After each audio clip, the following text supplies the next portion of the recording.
One of the questions we often hear is, what are the rights and responsibilities of landlords and tenants? Great question.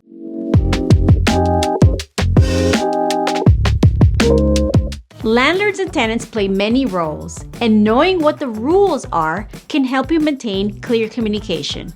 If you're a landlord of a condominium, you will have to comply with both the Condominium Act and the Residential Tenancies Act, which means it's important to know your rights and your tenants. First, let's look at what you can and must do as a landlord.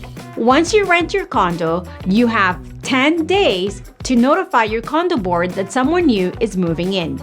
You need to give the corporation a copy of your tenancy agreement and your tenant's name and address. As for your tenant, you need to give them a copy of the tenancy agreement, the condo's governing documents, and the information for new tenants brochure created by the Landlord and Tenant Board of Ontario. This is also the moment to give your tenant their keys so they can start enjoying the unit. Deposits. Landlords can't ask for a damage deposit, but they can collect deposits for rent and keys. You can collect a rent deposit the day before or the same day you enter into your tenancy agreement. This deposit can be more than 1 month's rent or the cost to cover one rental period, whichever is less. The rent deposit can only be used for the last month's rent. It's important to know that you can't use these funds to pay for repairs, or you'll need to pay interest to your tenants on their rent deposit once a year.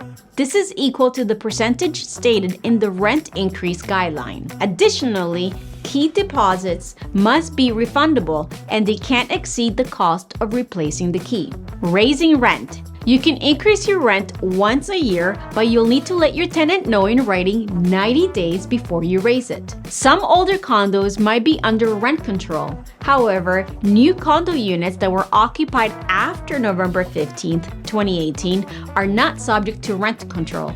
This means that any units occupied after this date are exempt from rent control, and landlords can increase the rent on their unit to match the market supply and demand. Any units occupied before this date are subject to a rental rate increase of 2.5% yearly, and that can change. Moving out. If your tenant moves out, you will need to notify your condo corporation within 10 days in writing.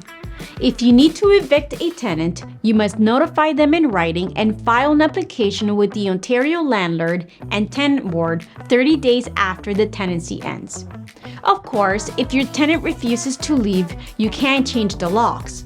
The law states you can only change the locks if you're sure your tenant has abandoned your unit or if they have already been evicted. Finally, let's look at the rights of tenants. It's important to know that your tenants can have guests or even roommates without your permission. If your tenant wants to sublet, they need to run this by you in writing. If your tenant goes ahead and sublets your unit without your consent, you have 60 days to apply to the Landlord and Tenant Board to terminate their tenancy. And if you haven't taken action in this time, you can't kick your subletter out later, so it's important to act early. In general, by law, tenants are allowed to have pets in Ontario. However, if your condo corporation doesn't allow pets or restricts the type of pets allowed in the building, this trumps the rules outlined in the Residential Tenancies Act. Be clear with your tenants about the rules around pets and enforce them for the best outcome. Being a landlord in Ontario can be lucrative and rewarding. You want your tenants to be happy, and knowing their rights can help create a good relationship.